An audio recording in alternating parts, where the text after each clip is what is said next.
I didn't notice it because of the door, not because of the lock. I noticed it because of the mouse. It was sitting slightly to the right of where I always leave it. That sounds ridiculous, because slightly to the right isn't proof, not a crime, not a threat. It's just a deviation. But I live in a way where deviations matter. I'm precise. I like control. I set things down the same way every time. Laptop aligned with the edge of the desk, mouse on the same spot on the mat, the lid closed until I hear the click. So when something shifts, it means someone touched it.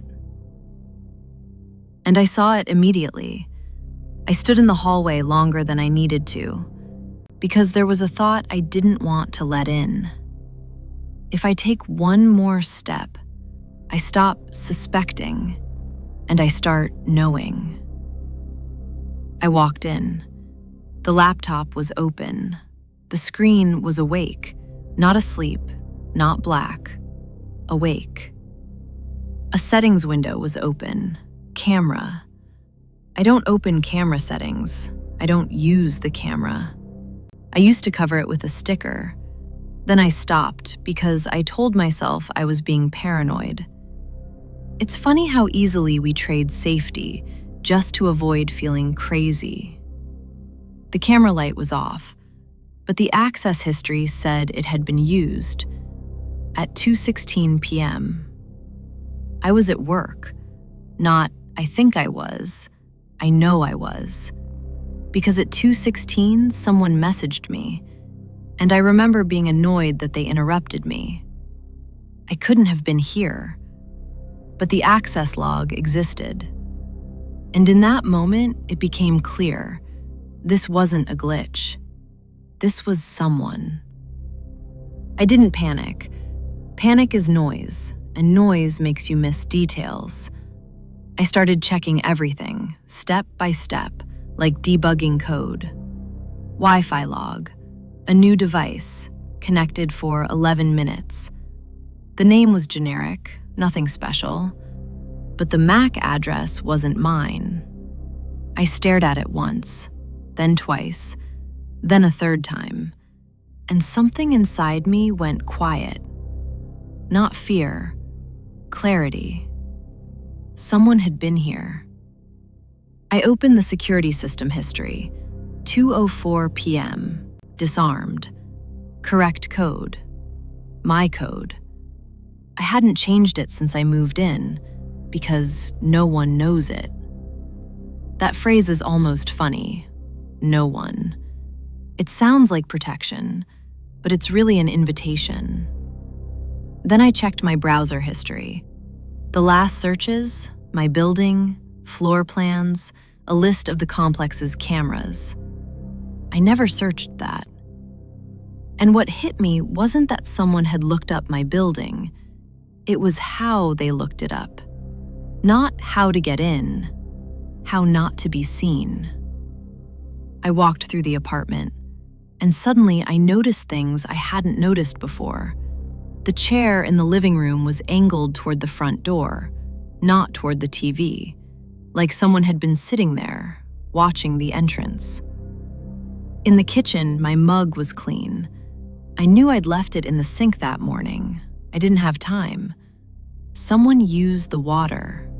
Someone didn't rush. Someone moved like they belonged. I sat down on the couch, and for the first time, I let myself think the worst. He didn't break in. He came in correctly, through a code, through passwords, through trust. And if he was here today, how many times was he here before? And was he here when I was asleep? I changed the alarm code immediately. Longer, no birthdays, no patterns. I changed the Wi-Fi password, the laptop password. I disabled remote access. I did it fast and clean, like surgery. And only after that did I let myself exhale. It was rational. It was correct. And then the laptop made a soft click. Not a notification, not a message. A short system sound, like something connected. I lifted the lid.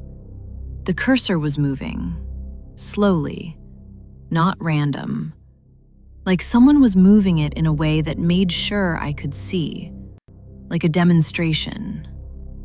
It opened devices, my phone, my laptop, and one more, no name, active. And what I felt wasn't fear, it was anger. Because this wasn't sneaky, this was confident. I turned off Wi-Fi. The cursor froze, but one window stayed open. Notepad. I didn't open it. Inside was one sentence. You noticed. No greeting, no signature, just a fact. And that's when everything shifted. This wasn't just intrusion anymore. This was a conversation, and he was waiting for me to respond. I didn't type. I closed the laptop. And then I heard a sound from the bedroom, very quiet, like fabric brushing fabric. I didn't run, because the moment you run, you become prey. I stood up slowly, walked down the hallway. The lights were off. The bedroom door was slightly open. I remember closing it, not fully, but more than this. And then a thought hit me so hard I almost stopped breathing. If the cursor was moving, that doesn't necessarily mean he's online. It could mean he's still here. I went back to the laptop. Wi-Fi off, cursor still, notepad open. You noticed. And then I did what people do when they're losing control. I went deeper. I opened my Bluetooth connection history. And that's when it got truly quiet. A new device. Active. Today. No name. Signal strength. Full. Full means one thing. It's close. Not in the next apartment, not downstairs, within a few feet. In my room. I didn't look around, because if I look around, I admit he's real. I turned Bluetooth off. The device disappeared, for 1 second. Then it came back. Active, signal, full, like someone just clicked yes. I lifted my eyes, not toward the door, not into the hallway, toward the mirror in my living room. And something in it looked wrong. Not a shadow, not a silhouette, just a part of the room that looked occupied. I stepped to the side. The reflection shifted, and I understood. Behind the wardrobe was a narrow gap. I always knew it was there. I just never thought it could be used.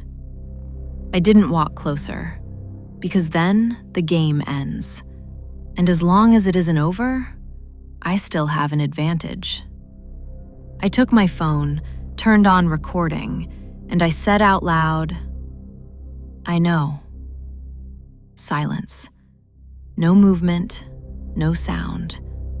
Bluetooth still showed full signal. And that's when I understood something worse. He wasn't planning to run. He was planning to wait. I walked to the front door, opened it, stepped out, and closed it behind me. Locked it, with a key that wouldn't work for him anymore. I stood in the hallway and listened. No shouting, no pounding, just silence. And then my phone lit up, Bluetooth device disconnected, which meant either he left or he turned off whatever was giving him away. And both options were bad. I didn't go back that night, not because I was terrified, but because I finally understood the difference between someone came in and someone moved in. 3 days later, I returned. Everything looked perfect. Too perfect. Alarm armed, laptop off, Wi-Fi only mine. I walked through the apartment, slowly. And I almost let myself believe it was over. That was a mistake. Hope is the weakest point. I sat on the couch, and I saw it. A small hole in the ceiling, right where the smoke detector used to be. The detector was in my closet, placed carefully, not damaged. I hadn't touched it, but someone had. And if the detector was removed, then something else could be installed, or left, or already working. I opened Bluetooth. One device, no name. Signal full. I stepped left. Full. Right. Full. Toward the ceiling. Full. Toward the floor. Full. And that's when it hit me. It wasn't over there. It was here. Everywhere. Like it wasn't tied to one spot. Like it wasn't just a phone in someone's pocket. Like it was something small, hidden, something that could be anywhere. I sat down, and I remembered nights when I thought I heard a sound. Not footsteps, not breathing, just a faint electrical life in the room. I blamed the fridge, the router, the building, because we always choose the explanation that doesn't scare us, and then we live with it. I opened the laptop, powered it on. It booted slower than it should have, and when the desktop appeared, Notepad opened by itself. A new line. Not "you noticed." Something else. You came back. Not surprise, not a question. A fact. Like he didn't just know I'd return, like he counted on it. I typed, "Who are you?" Enter. Silence. And then letters appeared, slowly, like someone was typing beside me. I'm already here. I'm already here. And that's when it became scary in a way it hadn't been before. Not because he was close, but because that sentence meant something else. It meant he didn't arrive today. He didn't break in. He'd been present for a long time. I looked at my phone, Bluetooth, full. I looked at the hole in the ceiling, and for the first time I understood. I didn't know the beginning. And if you don't know the beginning, you can't trust the end. Because the end is when you're sure he's gone. And I wasn't sure. I was just noticed. I stood up, grabbed my jacket, didn't pack, didn't turn off the lights. I just left. And on the stairs, my phone buzzed. A text from an unknown number. 2 words. Don't cover it. I stared at my screen, and what I felt wasn't fear. It was shame. Because it meant he saw me cover the camera. He saw me peel it off. He saw me come back. He saw how long I thought I was alone. I never went back to that apartment. I changed locks, passwords, everything.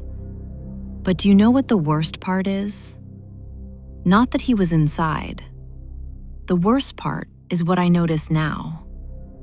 If a mug sits differently, if a chair is angled toward the door, if a mouse is slightly to the right, I don't think about objects.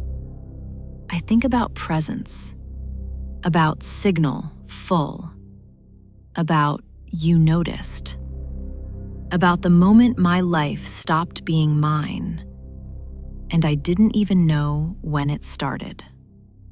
Because the scariest thing isn't someone came in. The scariest thing is someone stayed long enough to stop hiding.